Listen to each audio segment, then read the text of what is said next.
when they taste the same wine out of the region, they say it didn't taste like that. My memory of the wine is different. I think that's got to do with integrity. So wherever you are, you eat what they produce and you drink what they produce, and it tastes good.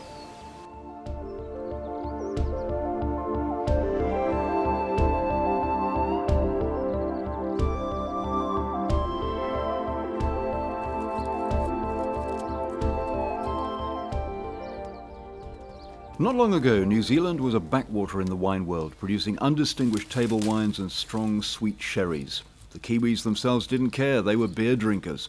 But something happened during the 70s, something that made the old wine world green with envy. Pinot Noir is one of the few red varieties that you can only produce in a few countries. And it suits our climate, it suits our soils, it suits the temperatures, and there are not too many red wines that do that.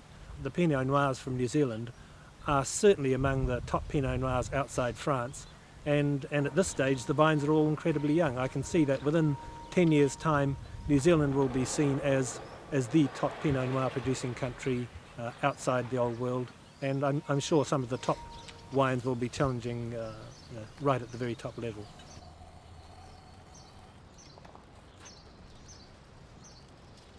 The investment that's been made from places like California and Australia and New Zealand in modern viticultural techniques is being picked up in Europe, and there are a lot of advantages in that.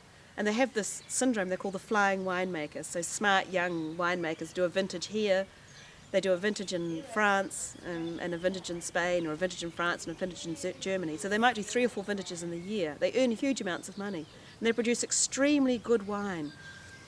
There is a downside to that, and I think we're losing the regional differences in wine. And I think that's tragic. And I think it's tragic just like everyone's culture is precious and should be treasured. There's no point in drinking French wine if it tastes like New Zealand wine.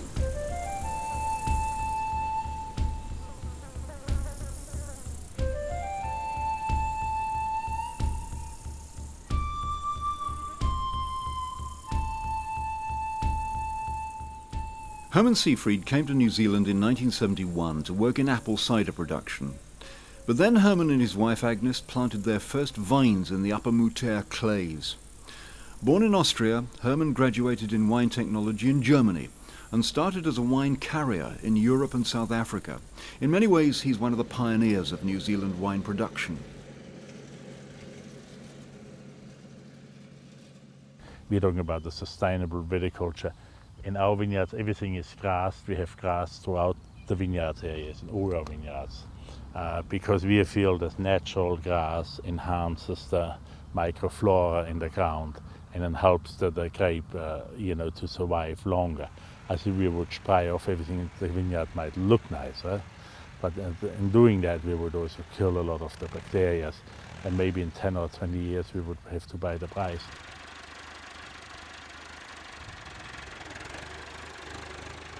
Perhaps it's Herman's roots in Europe that makes him a pioneer in the new wine world, and not only in his ecological approach to winemaking. We are a little bit pioneer because we have done a lot quite different to a lot of other people. And we are basically introduced to New Zealand the crafting of grapes, where we are propagating on an American rootstock and putting on a European grape variety. That wasn't very common when I came to New Zealand, and we have been regarded as quite naive. But very soon a disease struck called phylloxera. That's a little root disease what came in the vineyards and then destroyed a number of vineyards in New Zealand. And so since then everybody joined us.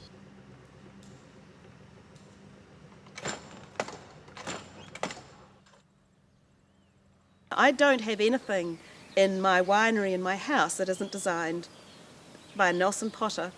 All our pottery we use is made by local pottery. Our glassware is blown by local people living in Nelson. And that's not done out of a sense of arrogance. It's done out of a sense of, this is where I live. These are the people that I know. I support their work. They drink our wine. I use their plates. And we're celebrating the joy of living in Nelson.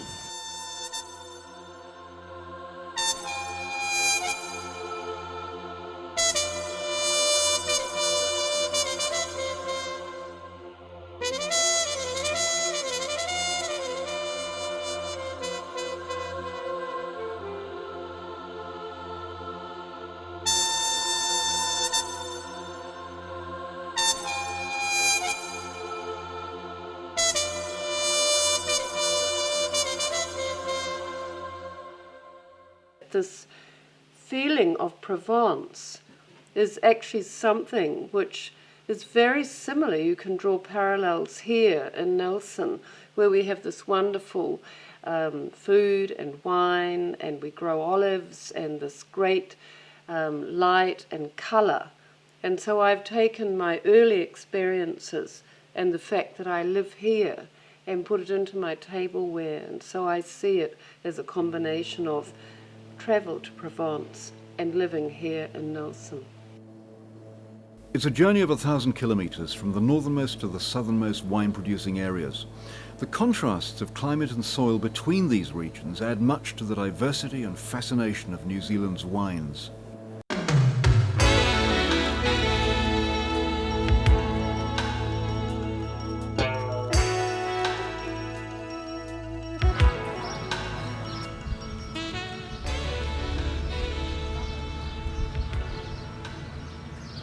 My brother Bill and I started Matua Valley Winery in 1973. We come from a Croatian heritage. My grandfather came to New Zealand to dig for kauri gum, and during that period started a small vineyard and made wine himself. The most important variety for us in New Zealand and for our international sales, of course, is Sauvignon Blanc. During a walk through a trial vineyard in about 1965, I think it was, I found a variety that had this distinctive taste. And so I said to my brother Bill, we should look at growing some of this variety. It's very distinctive and grows particularly well. And we took some grafting wood from this variety, bulked it up, and that was the first Sauvignon Blanc planted in New Zealand. From our original vineyard, all of the wood that is planted today in all of the regions in New Zealand came from that one vine that I found. It's been one of the great success stories of New Zealand wine. We've been able to produce wines that I think the rest of the wine world that grows Sauvignon are very, very envious of. It has very, very distinctive character.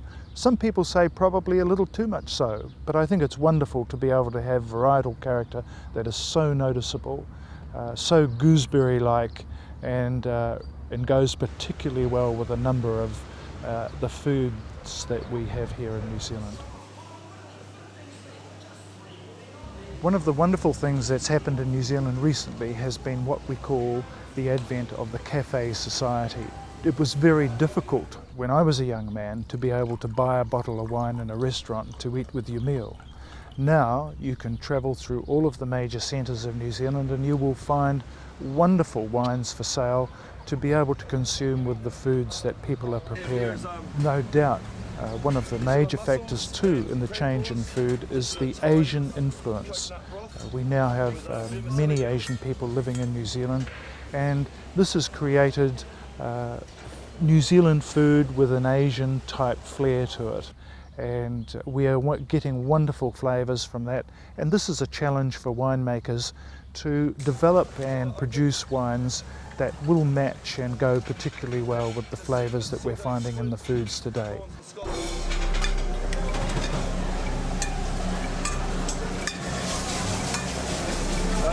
We finish the dish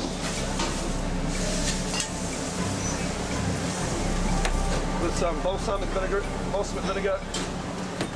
and Chic cafes, bars and stylish restaurants are everywhere. They draw their inspiration from around the world. The homegrown chefs travel internationally, absorbing new influences and bringing all sorts of new ideas back home. And they adopt them to fit the true character of New Zealand taste, known as Pacific Rim. New Zealand's abundance of fresh meats, seafoods, vegetables, fruits, cheeses and wines create a gourmet's paradise, with many good restaurants devising menus that make brilliant use of this natural harvest. Certainly white wines in New Zealand have been the predominant varieties that we've worked very hard on. To get the quality of these white wines, we're doing a tremendous amount of vineyard experimenting and work in the vineyard to get the wines to their peak in the vineyard before we bring them into the winery. And I think that that's been the first job that we've done. We're now looking more particularly at red wines, certainly Merlot and Pinot Noir are becoming very predominant, mainly because of our cooler climate. There is some Cabernet grown in the warmer regions such as Hawke's Bay, and those will no doubt continue to be grown for some time. But the white wines go naturally with our seafood. And while you're in New Zealand, I'm sure that you will get to try the wonderful oysters and mussels and fresh natural seafood that we have such an abundance of here. And the white wines do match particularly well with those. However, things like Pinot Noir go naturally well with our lamb. Merlot also. We have wonderful lamb here with the flavours grown in the paddocks with the green grass, and they do particularly well.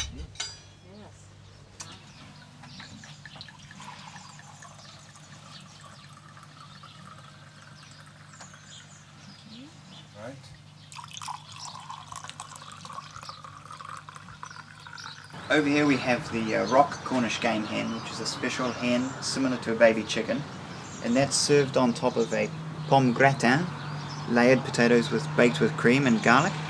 And the sauce today is a grain mustard sauce made with French grain mustard and made also with the bones of the chicken roasted very slowly in the oven.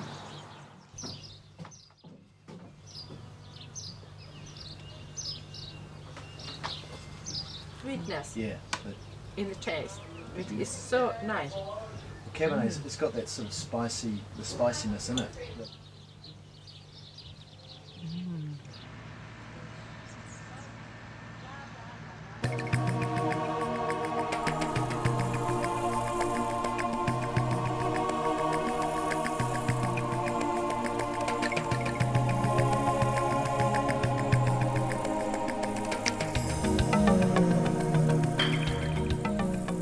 Gisborne is not only known as the first stretch of land to see the sunrise, but it's also the region amongst the first to be settled by Maoris almost 1,000 years ago. And Captain James Cook arrived here on his first New Zealand landfall in 1769.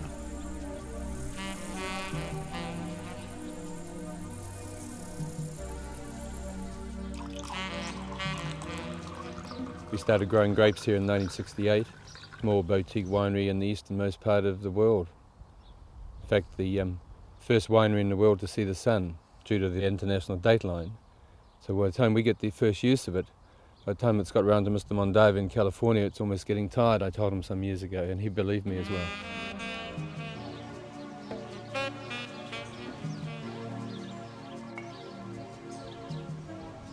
Visiting Matawero for the first time, you feel that something's different from other vineyards. And then you discover that the whole place is built from recycled materials.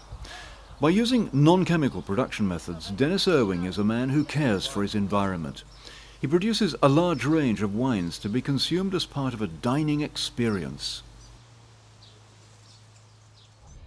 The Gewürztraminer is the wine that Matawero is known internationally for.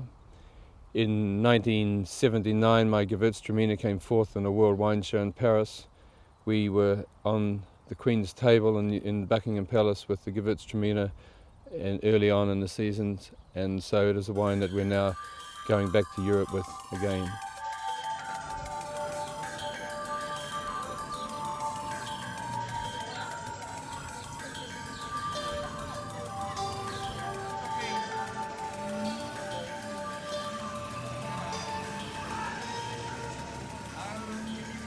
It's maybe because New Zealanders are descendants from immigrants that they're open-minded, curious, creative and not afraid of trying out new ways. And it's not just with winemaking. Art is created on public squares as well as in ateliers. They're sociable, friendly and humble people. Quality comes before quantity. And Matua Valley wines make a good example. We do not have the large and huge economies of scale of production that they do in other winemaking countries. So we have to concentrate our efforts into smaller areas and produce better and higher quality products.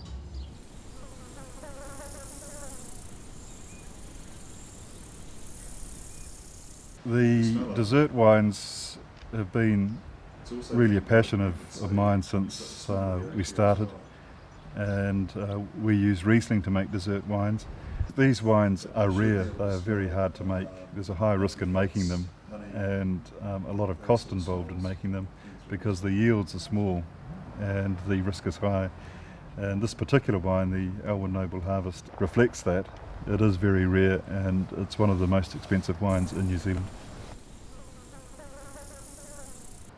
This vineyard's been going for 17 years. It was established in 1981. Prior to that,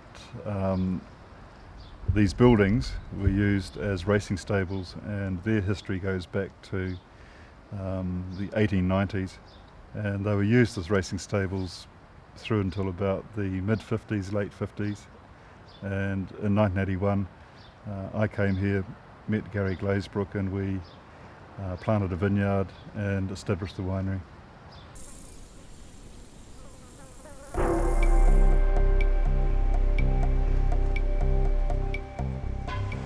Napier is situated in the wine region of Hawke's Bay. In 1931 the whole city was destroyed by an earthquake, but totally rebuilt, Napier today has one of the most complete districts of Art Deco buildings in the world.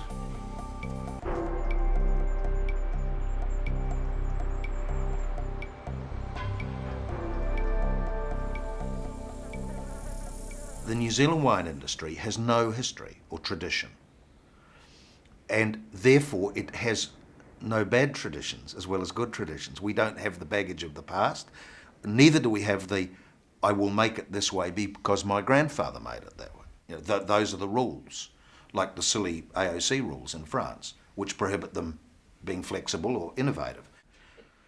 One great strength the New Zealand industry has, and the Australian one does, is this ability to use new technology. There's nobody puts their hand up and says there's an AOC rule written in 1933 that says you can't. So we are innovative winemakers, we're unique, we make our mistakes, but we also do a lot of very good things. And the important thing is the good things are getting better.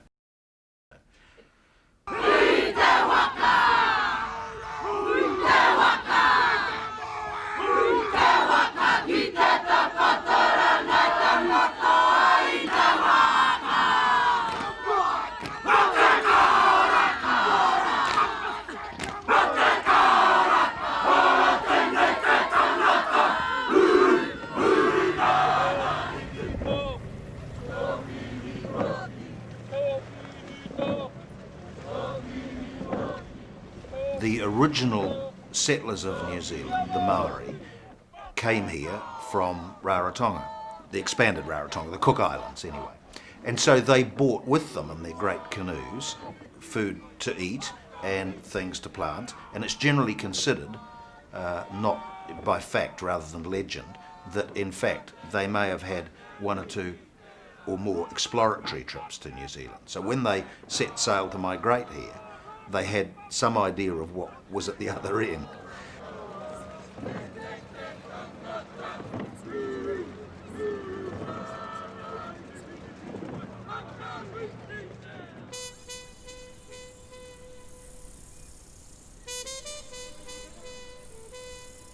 New Zealand's largest wine district is on the South Island in Marlborough. Its Sauvignon Blancs have taken the world by storm. Marlborough boasts some of the biggest names in New Zealand wine.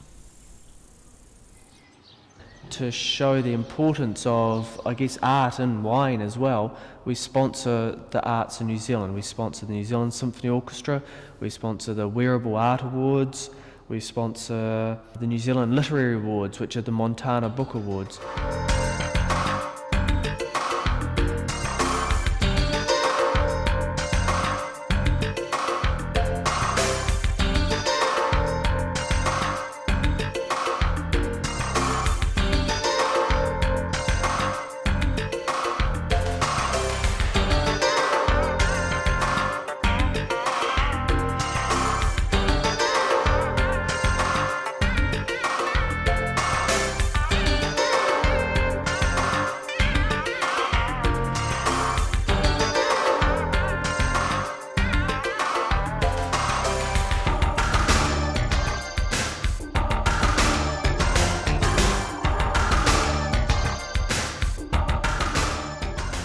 The Montana New Zealand Wearable Arts Awards is a unique annual event attracting visitors from all over the world.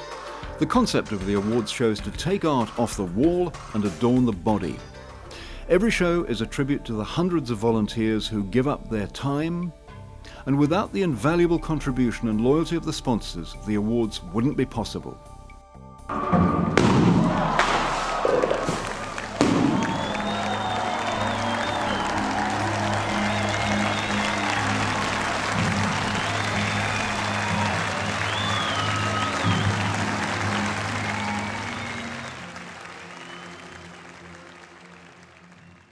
A new industry needs cash flow, and therefore the initial planting decisions tend to be based around those styles of wine that can be grown, crushed, processed and turned into cash relatively quickly.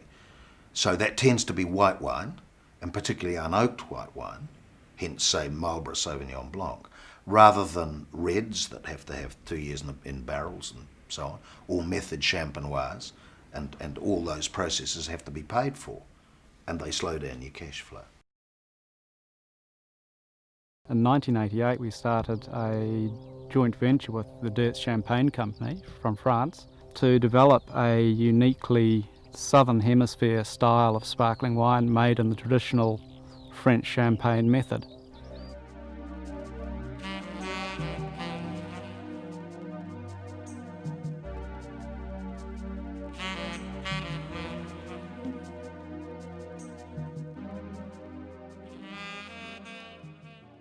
We must produce wines of exceptionally high quality, and they must have distinctive New Zealand characters.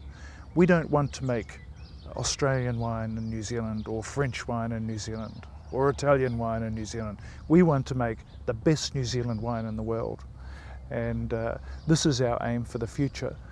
But it's something that we have to work very hard on, because the rest of the world is also producing wines of exceptionally high quality now.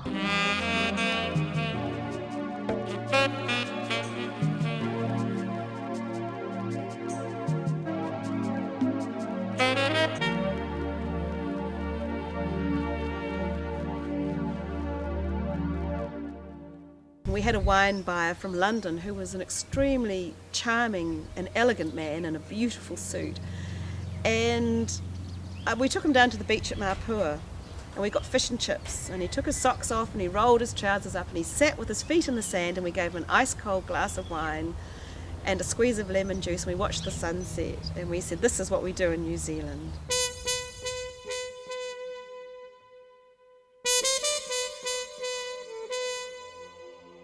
There is a large variance of styles of wines in the world, and I think this is what makes wine so wonderful and so interesting.